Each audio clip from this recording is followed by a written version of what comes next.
Buenas, este video vamos a estar exponiendo sobre las propiedades físicas de los minerales. Eh, Cualquier cosita me pueden preguntar en los comentarios y ya de antemano les pido disculpas si tengo algún furcio o muletillas, me lo pueden poner también en los comentarios. Eh, bueno, este video está, como dijimos antes, orientado a la descripción y caracterización de los minerales a través de sus propiedades físicas. Bueno, en esta primera diapositiva lo que tenemos es un crisoberilo, que es un óxido con berilio, cuya variable gemológica se llama alexandrita. Esto es un dato extra que no viene igual al caso, pero para que no dejen de saberlo. Bien, las propiedades físicas de los minerales son el conjunto de características y atributos de cada uno que nos va a ayudar a su clasificación y a su diagnóstico. Entonces tenemos propiedades vectoriales, que son aquellas que van a depender de la dirección de observación. Estas principalmente se van a ver en las propiedades ópticas de los minerales, como por ejemplo cómo incide la luz, cómo la refracta, cómo la refleja. eh, Así que no vamos a estar tan al pendiente de esas en este video. Después están las escalares, que son aquellas que no varían de la dirección. Entonces, son como por ejemplo el punto de fusión, el punto de ebullición, la dureza, la densidad, la solubilidad, eh, así como para tener ejemplos. Pero bueno, nos vamos igualmente a concentrar en aquellas que describen mejor a los minerales, como son las morfológicas, que son hábito y forma; las que dependen de la luz, color, raya, brillo, transparencia, luminiscencia; las que dependen de la estructura, clivaje, fractura, tenacidad, dureza y peso específico; y las que yo llamo como otras propiedades, como por ejemplo las propiedades eléctricas, magnetismo, radioactividad, que se pueden ver en algunos minerales. Después, bueno, en esta diapositiva tenemos, por un lado, el mineral de la diapositiva es una florita, con un buen desarrollo más cúbico, con caras subhedrales. Ahora vamos a ver qué significa eso; y por este lado, una pirita con caras muy bien desarrolladas, o sea, euhedrales. Eh, Esta pirita se puede encontrar así en algunas regiones de España.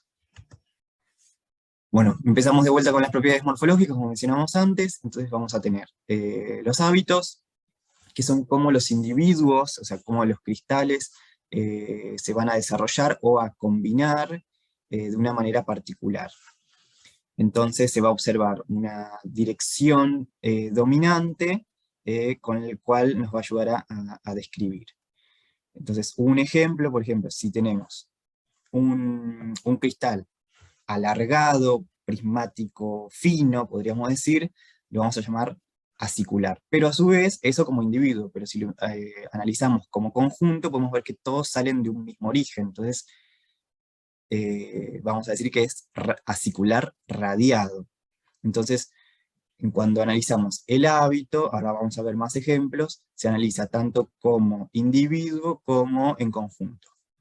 Y la forma, vamos a hablar de la perfección o el desarrollo de las caras de los cristales. Entonces vamos a tener los cristales euhedrales o idiomorfos, donde todas las caras están muy bien desarrolladas; subhedrales, cuando no están tan bien desarrolladas, como por ejemplo en la diapositiva anterior con la florita; y anedrales, que es cuando no vemos caras desarrolladas, que un ejemplo puede ser cuando tenemos hábitos masivos o cristales rotos, donde no vemos las caras.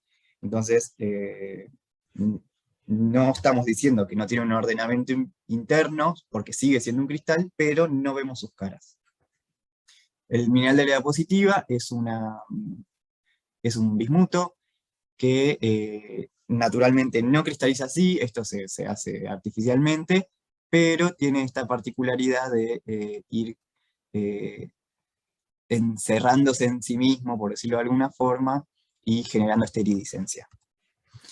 Bueno, acá vamos a ejemplificar cada uno de los hábitos. Entonces empezamos de vuelta con el acicular, que ya mencionamos, es como un prismático fino, Esto también me impide sacar otras propiedades, como por ejemplo dureza, o dificulta la observación de la fractura y del clivaje, dado que son tan estrechos.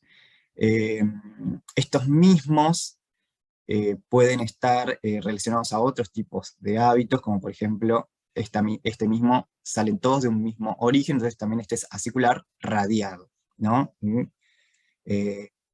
Caso donde tenemos directamente un hábito radial, suelen estar combinados con ya sea el acicular o el fibroso. ¿Cuál es la diferencia entre el acicular y el fibroso? Es el tamaño. Más que nada esto se ve en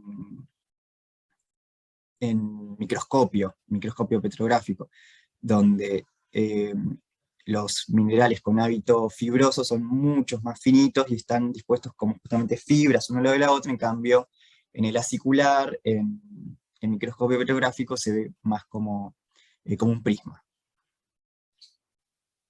Esta imagen es muy parecida a la pirolusita que se veían en las muestras de la clase, que tenían un hábito exterior más botroidal, pero en las secciones donde estaba roto o se veía un corte, se veía un hábito fibroso radial, que era lo que generaba ese hábito botroidal externo.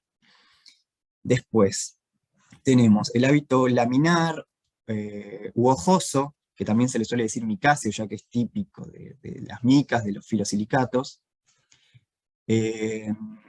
donde vamos a tener láminas muy finas, producto del clivaje perfecto, perpendicular al eje C, al eje de crecimiento, donde, bueno, predominan dos ejes, y el tercero, que sería, por ejemplo, el eje C, es muy acortado, entonces genera estas láminas. Y después otro que es similar, pero que se dispone más, de una forma más escalonada, es el escamoso. El hábito escamoso, por ejemplo, lo podemos encontrar en la ilmenita, en la especularita, en la cromita. Después el hábito fibroso podemos encontrarlo en yesos, y el acicular en natrolita, por ejemplo, tectosilicato. Después, otro hábito es el tabular, acá típicamente de la cianita, también de la baritina o la celestina, que lo que vamos a tener es, de vuelta, similar a las láminas, dos ejes predominantes, pero el tercero no queda tan fino, sino que se desarrolla un poco más, pero siempre por debajo de los otros dos. Entonces queda esta forma justamente de tabla. Después, otro hábito que podemos encontrar en muchos minerales es el columnar o prismático. Vamos a decir columnar cuando por ahí no apreciamos una particularidad en cuanto a su forma, pero cualquiera de las dos está aceptada si se fuese a evaluar, como para describir una muestra, no está mal decir una o la otra. Entonces por ahí sí podemos especificar en el caso de que sea prismático y podamos ver la forma o cómo es un corte de la base.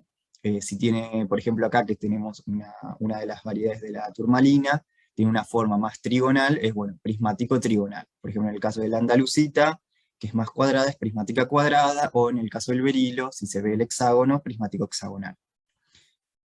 Después, el hábito granular, también suele decirse granular cristalino, cuando desarrolla cristales euedrales muy perfectos, como en el caso de estos granates, pero también se puede dar en cualquier otro mineral que se puedan ver los granos, los cristales con caras bien desarrolladas, se les suele decir granular cristalino.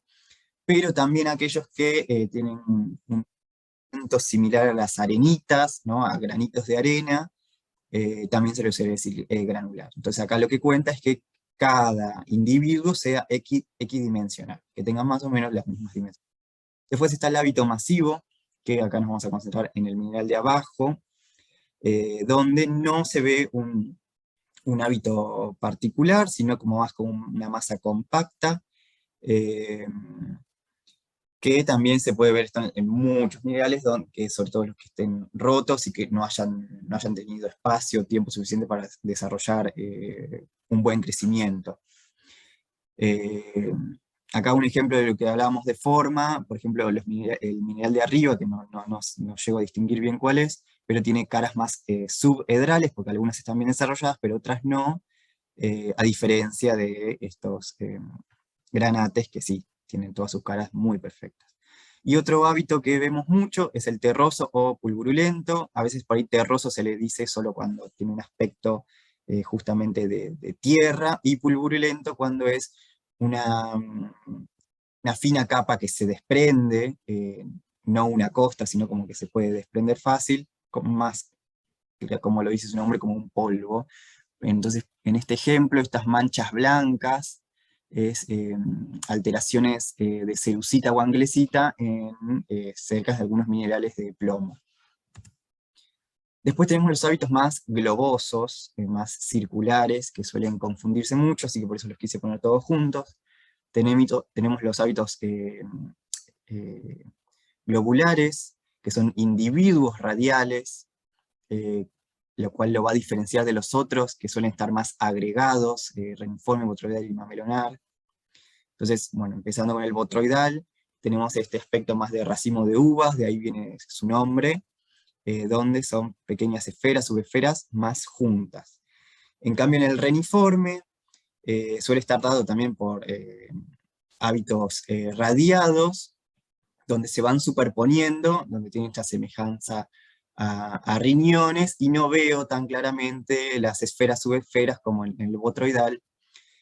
Y ya también se puede decir que es un punto intermedio entre el botroidal y el mamelonar, ¿no? Ya en el mamelonar vemos eh,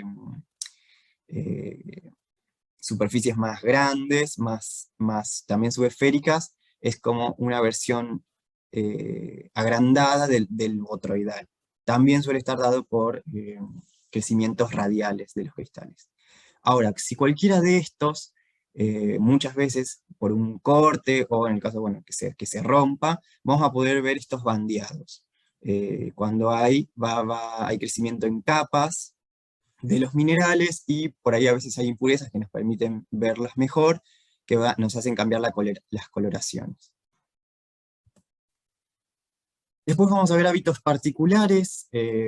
Uno de esos son el hábito astilloso, que no solo se ve acá en la ulexita, lo puedo ver en otros, pero en una de las muestras que se veía en las clases, estaba la ulexita, que generaba este hábito particular, eh, del cual tomaba ya directamente nombre propio. Otro ejemplo son las rosetas. Esta, por ejemplo, es una rosa del desierto, que se le llama cuando es de yeso, donde se van intercalando, interseccionando distintos cristales de yeso. También se puede dar en otros minerales. Y similar, pero ya con las tablas, como habíamos dicho en la varitina, esta intersección en varias direcciones de las tablas de la varitina, se puede llamar un hábito en enrejado. Otro hábito que vemos en muchos minerales de las clases es este hábito en pátina, que es una capa fina, relativamente fina de mineral, sobre una roca o sobre otro mineral, como si fuese una pintura, un esmalte, que está adherido, no es como un polvo. Si fuese un polvo sería pulverulento. Y otro también muy particular, en la smithsonita, el carbonato de zinc, es este hábito en calaminas, que se distingue por este parecido a un panal de abejas. No mencioné, esta es calcantita, el sulfato de cobre. Acá el mineral de la diapositiva es una andalucita, que tiene estos típicos colores castaños, y la base prismática cuadrada.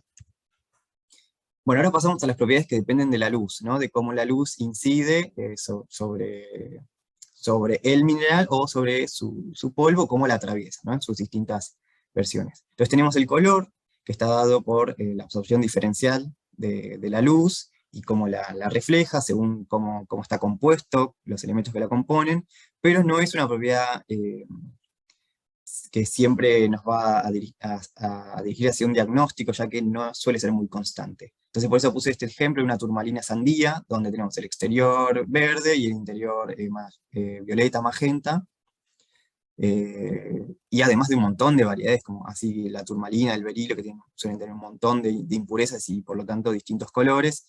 Entonces hay muchos minerales que no suele ser muy diagnóstico. En cambio, la raya, que es el polvo fino del mineral, es una propiedad más diagnóstica, ya que se pierde un poco la fuerza de esas impurezas y nos permite analizar directamente qué tonalidad toma ese polvo. Acá tenemos unas piritas de vuelta bastante euedrales, macladas, y acá una rodonita. Y el mineral de la diapositiva es una calcita con una típica forma rómbica. Y esta además es de calidad óptica, así que podríamos ver un buen efecto de birrefringencia. El brillo es cómo se refleja esa luz en la superficie del mineral. Entonces lo vamos a tener típicamente metálicos, clásicos de los metales, nobles como el cobre, el oro, la plata. Eso no hay mucho que decir, es bien parecido a cualquier metal industrial. Y después los no metálicos. Entre los no metálicos, bueno, a veces las definiciones suelen ser como muy escuetas, es como el vitrio es semejante al vidrio, el resinoso semejante a la resina o al ámbar, el perlado a las perlas, el sedoso, que suele estar más asociado a hábitos fibrosos, pero que suelen ser parecidos al perlado y el anacarado, el adamantino, que se lo define como semejante al brillo del diamante, pero a diferencia del vitrio, suele ser más reluciente, como si tuviese un brillo propio o un brillo interior. El brillo graso, que parece como una superficie cubierta de aceite, se suele observar mucho en las fracturas concoides, entonces típico del cuarzo, la triplita o la patita. El brillo anacarado, que es el brillo que vamos a ver sobre todo en las micas, es semejante al nácar, que es el en vez de las valvas de los bivalvos. El brillo mate, que es la ausencia del brillo, podemos verlo mucho en las arcillas, los argilominerales, y la iridiscencia, que es un tipo de brillo particular que sobre la superficie se reflejan distintos colores. Suele parecerse un poco a un brillo graso y a un brillo metálico, dependiendo del mineral. Bueno, acá tenemos una malaquita que combina muchos hábitos, como por ejemplo fibroso radiado internamente, como individuos y como conjunto, pero a su vez se pueden ver que están formando capas, así que este corte se puede también decir que tiene un hábito bandeado, y desde el exterior se podría ver un hábito reniforme o mamelonar. Bueno, esos son los ejemplos de brillos. Tenemos brillos típicamente metálicos, como por ejemplo en algunos sulfuros, como la pirita, de vuelta, una pirita euedral maclada, o el cobre. Este es un cobre como muy fresco, así que se ve muy bien ese brillo metálico. Y después los no metálicos tenemos vitrios, bien característico del cuarzo, resinoso, que podemos verlo también, por ejemplo, en la triplita. Este es un ámbar, que no es un mineral, pero es el que mejor lo describe, que el tipo de brillo. El brillo sedoso, bien, de vuelta, hábito bien fibroso, podemos observarlo en yeso, por ejemplo. La iridiscencia, que era la que mencionábamos hace un ratito, típico de la bornita. El adamantino, este es un diamante octoédrico, donde podemos ver, ¿no?, este brillo más interior, más reluciente respecto del vitrio. El brillo perlado, podemos observarlo por ahí en algunas superficies que sean untuosas, como por ejemplo los talcos. Y el brillo anacarado, también típico de vuelta de las micas. El brillo graso es de vuelta el que vamos a ver en las fracturas concoides, y el mate, sin brillo, más un aspecto más terroso en las arcillas. Bueno, y ahora empezamos con las propiedades que dependen de la estructura. Entonces, acá pusimos ejemplos de clivajes, que a veces es difícil de diferenciar los distintos grados de clivaje y cómo visualizarlos. Así que primero lo vamos a definir, es la capacidad de algunos minerales de dividirse o separarse al ser golpeados o al ejercer una fuerza sobre esos planos de debilidad de los cristales. Entonces, eso hace que podamos ver cortes que suelen estar relacionados a las caras de los cristales, y según el grado vamos a tener muy perfecto o perfecto cuando tenemos láminas, típico de las micas. A esto se le llama, de vuelta, muy perfecto, perfecto. Un clivaje muy bueno es cuando podemos distinguir tres, tres direcciones de clivaje, que es súper visible en la calcita, como es en este ejemplo, se le suele decir muy bueno, o a veces en algunos libros aparece como perfecto.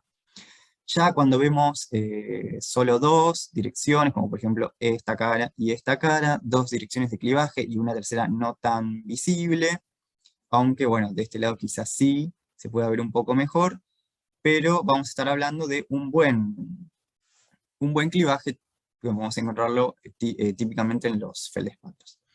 Ya después entramos en el campo de donde es más dificultoso ver los clivajes. Entonces, un ejemplo de mal clivaje es la yelita, donde acá tenemos una cara de cristal, pero en esta otra cara, que no está muy bien desarrollada, pero podemos ver un cierto escalonamiento con algunas superficies planas, pero difícil de ver. Entonces esto es un mal clivaje.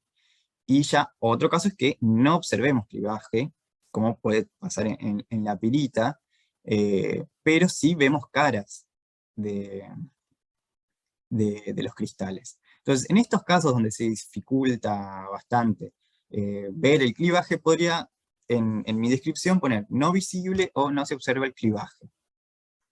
Bueno, acá el mineral de la diapositiva es malaquita nuevamente, con un hábito más prismático, y lo mismo con las azuritas, ambos carbonatos de cobre. Otra propiedad que depende de la estructura es la fractura, que es la superficie que forma al romperse el cristal. Entonces tenemos la concoide, típica del cuarzo, donde se generan superficies irregulares cóncavas o convexas, que es lo que va a generar este brillo graso. La ganchuda, algunos libros la ponen como astillosa, pero me parece que más correcto queda ganchuda. Acá, en esta muestra de cobre, se ve perfectamente un gancho, pero también si se rompiese un cobre y lo viésemos con lupa o microscopio, se veían mini ganchitos, que sería más, lo más frecuente de encontrar, no siempre así tan grandes. La terrosa, que no se usa mucho, pero es el aspecto que queda, por ejemplo, al romper una arcilla, con este aspecto típicamente de la tierra. Y la irregular, que es la que más se va a observar, que es un patrón desigual y de textura áspera, como por ejemplo acá en los cristales prismáticos del epidoto. Y una fractura particular es el parting. El parting son esta repetición de fracturas irregulares. Entonces, por ejemplo, ya se va a observar en toda la circunferencia del mineral estas fracturas, que no son clivaje, porque no son planos, sino fracturas irregulares. El tema es que por ejemplo, por descompresión, por diferencia de presión entre el ambiente de formación y el ambiente donde después se extrajo la muestra, esa descompresión origina estas fracturas irregulares, pero que se repiten. Este es un berilo, pasa mucho en berilo, y esta variedad así verde es la esmeralda. Y el cal mineral de la diapositiva es la dioptasa, granular, de hábito granular, la verde, y calcita, también podríamos decir granular, cristalino, acá de vuelta un romboedro, que suelen estar asociadas las dos. Esto se puede encontrar en algunas canteras de Córdoba. Y después las propiedades que dependen de la estructura, una de las más importantes que no puede faltar en la descripción es la dureza, que es la resistencia que ofrece el mineral a ser rayado, así como para resumirlo. Entonces tenemos, para hacer la descripción, la escala de Mohs, que es una escala relativa, no absoluta. En el caso de absolutas, sacar la dureza absoluta se necesitan otras herramientas. Entonces, para una descripción más práctica, se usa la escala de Mohs, donde a cada mineral se le asigna un valor, que además tiene su equivalente con herramientas o objetos más cotidianos para la determinación cuando analizamos una muestra. Entonces, esta escala yo siempre recomiendo aprendérsela sobre todo, por ejemplo, si nos toca describir algún mineral que aparezca en la tabla, es casi obligatorio tener que poner la dureza correspondiente. Si tenemos fluorita, vamos a poner dureza 4, casi instantáneamente, como que no haría ni falta tener que sacarla con alguno de los objetos. Pero puede haber excepciones como por ejemplo el topacio, una de las muestras que habíamos visto estaba alterada, entonces no teníamos esta dureza 8, sino que se había reducido a 5 o 6. Esta tablita de acá, esta lista, la fui compilando con distintos apuntes, libros y otras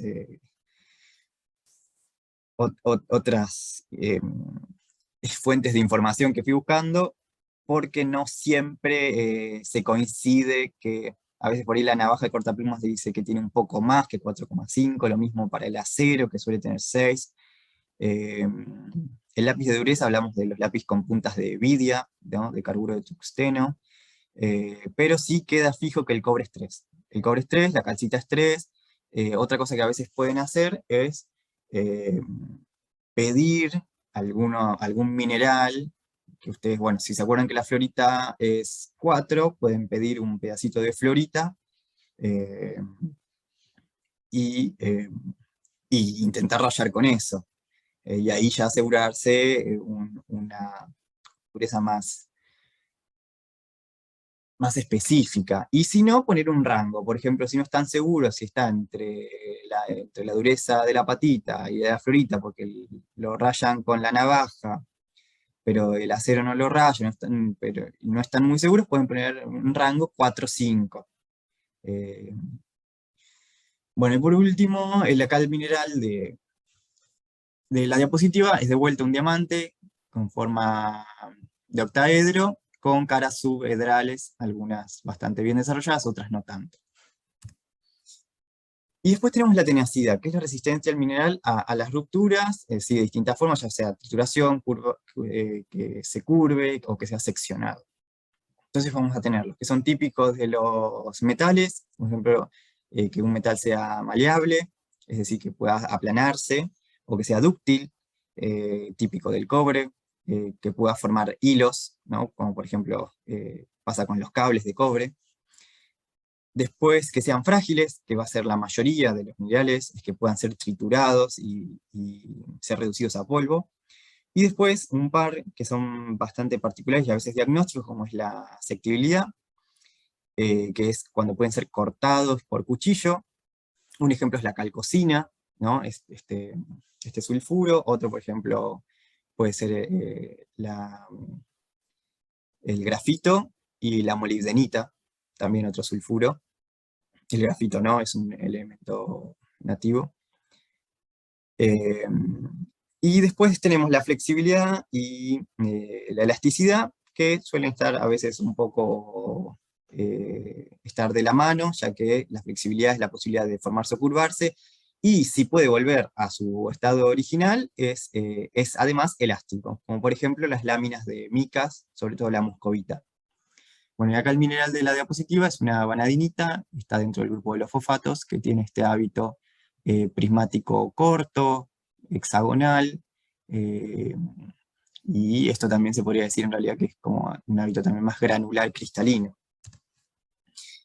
Y después, bueno, las propiedades varias que habíamos dicho antes. Uno es el peso específico es un cociente, así que en realidad se tienen que tomar otro tipo de medidas con herramientas específicas que no podemos disponer siempre, así que lo que se hace es, de vuelta, una estimación eh, relativa, similar, ¿no?, a lo que hacemos con la dureza. Y lo hacemos comparando minerales de más o menos el mismo tamaño y que sea totalmente de ese mineral. Por ejemplo, en este caso tenemos plata nativa con un hábito más dendrítico o en forma de red, pero que si sacásemos el peso específico, tenemos toda esta masa negra, que no llego a identificar qué mineral es, pero no podemos hablar en su totalidad que el peso específico de esta muestra es de la plata, ya que está acompañada. Entonces teníamos que tener algo, una muestra de monomineral. Un ejemplo de su uso es para diferenciar algunos minerales, como por ejemplo algunos feldespatos, por ejemplo la ortosa y la ambligonita, que es un fosfato de litio, que si yo tuviese dos muestras monominerales de más o menos el mismo volumen y las comparo, la ambligonita es más pesada. Entonces tiene un peso específico mayor. Y eso me sirve para diferenciar una de otra, ya que tienen hábitos, coloraciones y grado de clivaje similares. Y otra es el magnetismo. El magnetismo es la eh, eh, capacidad natural de atraer o repeler imanes. Entonces, vamos a ver un magnetismo fuerte de atracción en la magnetita y más débil en la pirrotina, que es un sulfuro de níquel. Y bueno, la magnetita, que es el óxido de hierro férrico y ferroso. Otro ejemplo es la ilmenita, que también tiene un magnetismo muy leve. Y acá el mineral de la diapositiva son cristales romboédricos de azufre, ¿no? Caras euedrales, hábito granular. Después tenemos las propiedades sensitivas, que son aquellas percibidas por los sentidos. De vuelta volviendo con el azufre puede diferenciarse de otros minerales amarillos, amarillentos, por su olor. Tiene un olor como muy particular, a azufre, o a huevo podrido a veces, pero es bien diagnóstico. En cuanto al sabor, por ahí el más conocido va a ser el sabor de la halita, la sal de mesa, que, eh, por ejemplo, si tuviésemos una florita con este mismo hábito, que porque la florita también cristaliza en el sistema cúbico, que no tenga color, porque también hay florita incolora, y no pudiésemos sacar la dureza por algún motivo, con el sabor sabríamos cuál es alita y cuál no. Otro que tiene un sabor muy particular es la silvita, el cloruro de potasio, tiene un sabor como más amargo o picante que el sabor salado de la alita. Y otra es de vuelta la calcantita, el sulfato de cobre, que tiene un gusto amargo, agrio, también con un dejo metálico al final, como, como el cobre. Acá vamos a resaltar este hábito de vuelta, por un lado, granular cristalino y en pátina. Un ejemplo de un hábito en pátina. Después tenemos los que dependen más del tacto, donde podemos sentir untuosidad al tocar el talco, o el grafito. Lo que tiene es como que se desprende partículas del mineral y nos quedan los dedos. Eso es la untuosidad. También creo que podemos verlo en la molibdenita, o otro sulfuro. Y acá el mineral de la diapositiva es una columnita tantalita, con este hábito prismático, y sus manchas amarillas, que suelen estar muy asociadas a ello, que son alteraciones de uranio.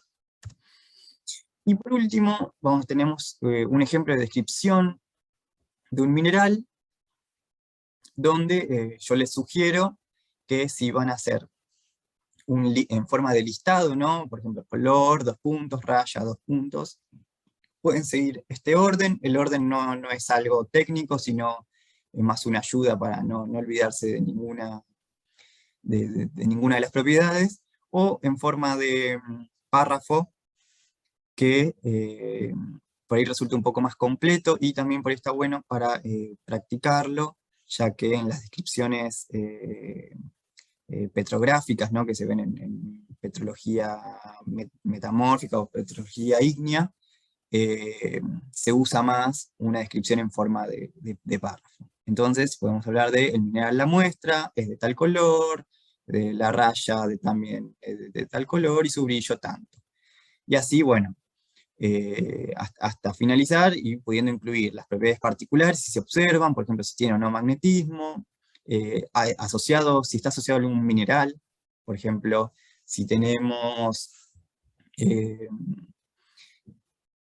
una muestra con galena y vemos un polvo blanco, podemos asumir siempre se va a confirmar con rayos X al final, pero no siempre podemos hacer rayos X, así que podríamos decir que esa galena está acompañada de cerucita o anglesita de hábito pulgurulento. Y otra buena práctica es poner el nombre del mineral al final. Hay muchas veces que sabemos de qué mineral se trata, por ejemplo, si tenemos una pirita, o minerales que nos damos cuenta enseguida cuál es, eh, no tiene mucho igualmente sentido poner el nombre del mineral al principio, porque yo la descripción que estoy haciendo es justamente para diagnosticarlo. Así que me parece una buena práctica, es más correcto poner el nombre al final de la descripción. Bueno, y después por último tenemos acá una pepita de oro, una turquesa, otro fosfato, y la staurolita. Una staurolita con un hábito prismático hexagonal maclada. Así que bueno, eso es todo por ahora. Después vamos viendo los próximos repasos.